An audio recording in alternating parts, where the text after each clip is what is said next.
So now let's go on to problem 835. 835, we now deal with moments of inertia, which play an equally important role in rotation, and you'll see the connection between the two. I have to define an axis of rotation, and the moment of inertia about that axis of rotation is defined this way.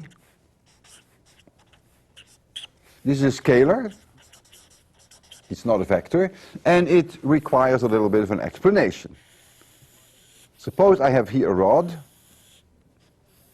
and right through the center I would have an axis which I call A1.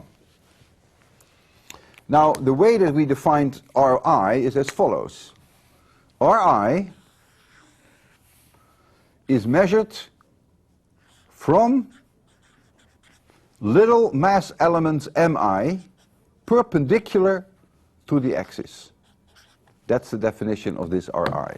So in this particular case, if I slice out here a little mass m of I, then I would have a position vector measured from this point, because that is the perpendicular from Mi to the axis. So this would be Ri. And if I sum this over all values of Mi and all values of Ri, then I will get the moment of inertia. There's never any danger of being negative, because Ri is being squared. And if this were a rod with uniform length L, and the mass distributed uniformly, then I1 indicates this axis, equals 1/2 is 1/12 mL squared, and you can look that up in almost every table. If you had a solid sphere, so this is solid, and it is a sphere, and if the mass is uniformly distributed, and if I take an axis of rotation right through the center, and if it has a radius r, and if it has a mass m, then let's call this axis A1, then I of 1 equals 2/5 m r squared. You don't want to remember these things, you can look these up in tables, and you have some of the tables in your book. Now there are two very, very, very key theorems that will help you to solve almost all moments of inertia using the values that you see in the table and manipulating them a little bit. And one is called the parallel axis theorem. If I have an axis A1 through the center of mass, and I have an axis A2 which is parallel to A1, but it is at a distance d, then I2, moment of inertia relative to this axis, equals I through the center of mass, which in this case is axis 1, plus md squared. Comes in extremely handy, and today you're going to need it. So if we take the case of the rod, the uniform rod, and we know what the moment of inertia I1 is, to the center of mass, that was the 1/12 mL squared, and if there is a rotation about another axis, A2 parallel to A1, so the whole rod rotates about this axis, then I2 equals I1 plus md squared, if m is the mass of the rod, and this is d. And this will come in very handy, and of course you can do the same with the spheres if you know the moment of inertia relative to this line. If you now have another axis with a distance d, then you can apply exactly the same equation. And then there is another theorem, which is called the perpendicular axis theorem. Perpendicular axis theorem. And this only works when you work with very thin sheets. So suppose you have a very thin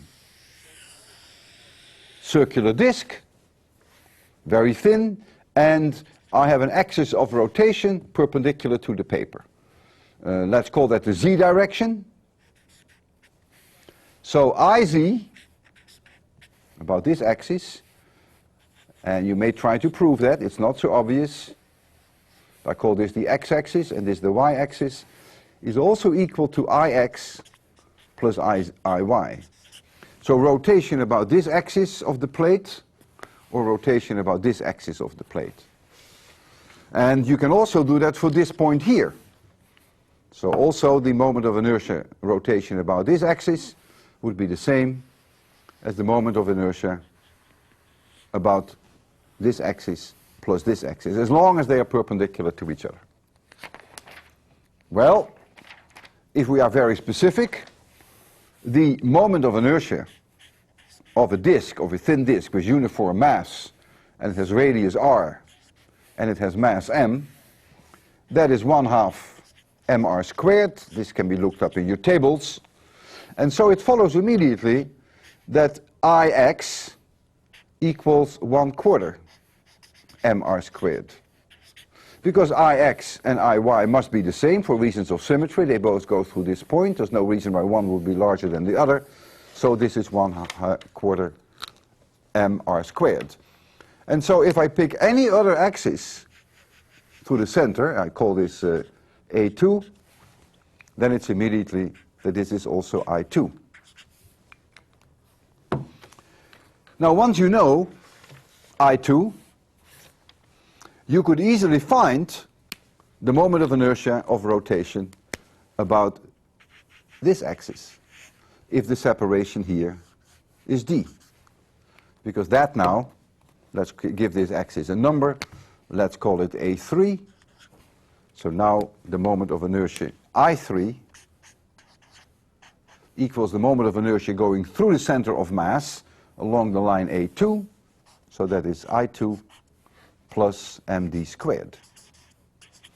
So you see here that I have used both the parallel axis theorem and I have used the perpendicular axis theorem. And sometimes you have to manipulate these things a little bit and massage them a little bit, because you're stuck to the numbers, to the specific cases given in your tables. The tables in general are quite complete. You have disks, you have spheres, you have plates, cylinders, rods, you name it. But in any case, if your favorite one is not in there, you have to somehow manipulate it and massage it a little bit. And that's what this problem is all about. You have a square plate. For now, I will call this B2 and B1, although very shortly I'll make them the same because they are the same. It is a thin plate. And you are being asked to calculate the moment of inertia of rotation about this axis. And let us call this axis A5. And this is at an angle of 45 degrees. Well, what I found in the study guides, that for rotation about this axis, so the whole thing rotates about this axis, the flat plate, that result, I1 equals 1/3 m times B2 squared. So that's a given from your table. Well, I will now forget the fact that B1 and B2 are different, because they are not. So we'll write down for this B and we'll write down for this B. And so that is 1/3 m times B squared. But now I have to somehow find this one. Well, I'm first going to use the parallel axis theorem. And I'm going to move this one to a parallel line right through the center of mass. And let's call this one A2. Well, then it should be immediately obvious that I2 plus M1 plus M is the mass of this plate, times 1/2 B squared must be I1. This is the parallel axis theorem. Because the separation D equals 1/2 B. So here you see your D squared. So now we know what the moment of inertia is about, rotation about this axis when it rotates like this. Well, I also know that if I take this axis perpendicular to the paper and I call that A3, then I know that I2 must be 1/2 I3. for the simple reason that this moment of inertia is the same as the sum as this one plus this one.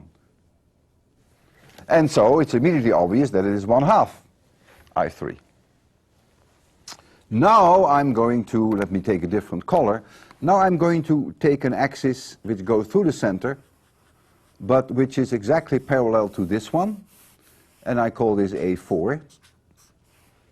And I want you to appreciate, even though that may not be so intuitive, that this I2 must also be the same as I4. The reason being that the moment of inertia about this axis, the vertical axis, must be the same as the moment of inertia about this axis plus the moment of inertia about this axis, which is perpendicular to it. And you can call this x, and you can call this y. And so this one and this one obviously are the same because of symmetry. And so it's immediately obvious that this one, as well as this one, must be half of the moment of inertia about this axis, and so you see that I4 becomes I2. Well, now you're well on your way. Once you know what the moment of inertia is about A4, you would have no problems in going from 4 to 5, which is our final goal. You use again the parallel axis theorem, and you are on your way. So you've seen an example here whereby you have to manipulate things a little bit. It's almost like a puzzle, a crossword puzzle. I like it actually. It's kind of cute.